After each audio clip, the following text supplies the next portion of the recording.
Flirting, പ്രേമം, chatting, physical relationship, പിന്നെ തേപ്പ്, ഇതൊക്കെ നാട്ടിൽ സാധാരണ നടക്കുന്ന കാര്യമല്ലേ? പിന്നെ എന്തിനാണ് നിങ്ങൾ രാഹുൽ മാങ്കൂട്ടത്തിനെയും ഷാഫിയെയും ക്രൂശിക്കുന്നത് എന്നാണ് ചില നിഷ്കളങ്കരുടെ ചോദ്യം. ഈ ചോദ്യത്തിൽ കഴമ്പുണ്ട്. സുഹൃത്തു കൂടിയായ അയർലൻഡിലെ ഒരു പ്രമുഖ കോൺഗ്രസുകാരി കൂടി ഇത്തരത്തിലൊരു ചോദ്യം ചോദിക്കുന്നത് കേട്ടു. കോൺഗ്രസുകാരിയാണെങ്കിലും സ്ത്രീപക്ഷ നിലപാടുകളും പുരോഗമന നിലപാടുകളും സ്വീകരിക്കുന്ന അവരിൽ നിന്ന് പോലും ഇങ്ങനെ ഒരു ചോദ്യം കേട്ടപ്പോൾ അക്ഷരാർത്ഥത്തിൽ ഞെട്ടി എന്നതാണ് സത്യം. കോൺഗ്രസിലെ ഗ്രൂപ്പ് വഴക്ക് കാരണമാണ് ഇതെല്ലാം ഇപ്പോൾ പുറത്തായത് എന്നാണ് ഈ കൂട്ടർ പറഞ്ഞു വെക്കുന്നത്. ഒറ്റുകാരന്റെ പേരായ അവരിൽ ചിലർ VT ബലറാമിന്റെയും, ചിലർ അബിൻ വർക്കിയുടെയും, ചെന്നിത്തലയുടെയും, ചിലർ ചാണ്ടി ഉമ്മന്റെയും, യൂത്ത് നേതാവ് അഖിലിന്റെയും, മറ്റു ചിലർ VD സതീശന്റെയും പേരുകളാണ് പറയുന്നതെന്ന വ്യത്യാസം മാത്രമേ ഉള്ളൂ.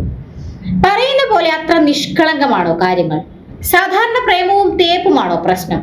അല്ലെങ്കിൽ മറ്റ് ആരോപണ വിധേയരായ MLA-മാരായ വിൻസെന്റും എൽദോസ് കുന്നപ്പള്ളിയും മുകേഷും നേരിടുന്നത് പോലെയുള്ള ആരോപണമാണോ രാഹുലും നേരിടുന്നത്? അല്ല, ഇതൊരു സൈക്കോപാത്ത് കേസാണ്. കാണുന്ന പെൺകുട്ടികളെല്ലാം അപ്രോച്ച് ചെയ്യുക, വിവാഹ വാഗ്ദാനം നൽകുക, അങ്ങനെ പ്രേമം, അതുവഴി ശാരീരിക ബന്ധത്തിൽ ഏർപ്പെടുക, ഗർഭിണിയായാൽ ഗർഭചിത്രം ചെയ്യാൻ നിർബന്ധിക്കുക, നിഷ്കരണം തള്ളിക്കളയുക, ഇത് ഒന്നും രണ്ടും കേസുമല്ല, അനവധി കേസുകളാണ് ഇത്തരത്തിലുള്ളത്. പുറത്തു വന്നത് മഞ്ഞുമലയുടെ ഒരറ്റം മാത്രം. പോക്സോ കേസും പത്തനംതിട്ടയിലെ യൂത്ത് കോൺഗ്രസ് നേതാവ് പ്രവാസിയായി പോയപ്പോൾ അയാളുടെ ഭാര്യയെ ഗർഭിണിയാക്കി ഉപേക്ഷിച്ച കേസ് ഉൾപ്പെടെ നിരവധി കേസുകൾ വേറെയുണ്ടെന്നാണ് പറഞ്ഞു കേൾക്കുന്നത്. ഇനി ഏതെങ്കിലും പെൺകുട്ടി അയാളുടെ അപ്രോച്ചിൽ വീണില്ലെങ്കിലോ? ഉടനെ കൂട്ടുകാരെയും കൂട്ടി ആ വീട്ടിൽ കല്യാണം ആലോചിച്ച് ചെല്ലും. മിക്കവാറും വീട്ടുകാർ കല്യാണത്തിന് സമ്മതിക്കും. അതുവഴി പുതിയ പാലം ആ പെൺകുട്ടിയുമായി ഉണ്ടാക്കി നിർബന്ധിച്ച് ശാരീരിക ബന്ധത്തിലേക്ക് എത്തിക്കും. ശാരീരിക ബന്ധം കഴിഞ്ഞ ഉടനെ തന്നെ എനിക്ക് കല്യാണത്തിന് താല്പര്യമില്ല എന്ന കാര്യം പെൺകുട്ടിയോട് പറയും.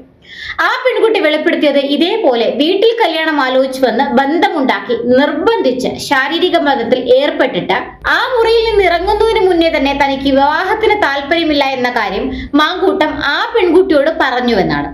അത്രയ്ക്ക് സൈക്കോ പ്രശ്നമുള്ള ഒരു ക്രിമിനലാണ് മാങ്കൂട്ടം. മുതിർന്ന കോൺഗ്രസ് നേതാവും രാഹുൽ ഗാന്ധിയുമായി വ്യക്തിപരമായ അടുപ്പമുള്ള മുൻ MPയും MLA-യുമായ വ്യക്തിയുടെ മകളോട് പോലും ഈ തന്ത്രമാണ് അയാൾ സ്വീകരിച്ചത്. എല്ലാം കഴിഞ്ഞ് MPയോട് പറഞ്ഞത് നിങ്ങൾ താഴ്ന്ന ജാതി ആയതുകൊണ്ട് വിവാഹത്തിന് സമ്മതമല്ല എന്നാണ്. ആ പരാതി AICCയുടെ മുന്നിലുണ്ട് താനും. അങ്ങനെയുള്ള സ്ത്രീ പീഡകനായ ജാതി പറയുന്ന ഒരുത്തിനെ സംരക്ഷിക്കാനാണ് ഷാഫി പറമ്പിൽ മുന്നിട്ടിറങ്ങുന്നത് എന്ന് നാം മനസ്സിലാക്കണം. ഒരു കാര്യം കൂടി ഓർക്കുക, സ്ത്രീ പീഡനത്തിന് ജയിലിൽ കിടന്ന വിൻസെന്റ് MLA-ക്ക് സ്വീകരണം നൽകിയ പാർട്ടിയാണ് കോൺഗ്രസ്.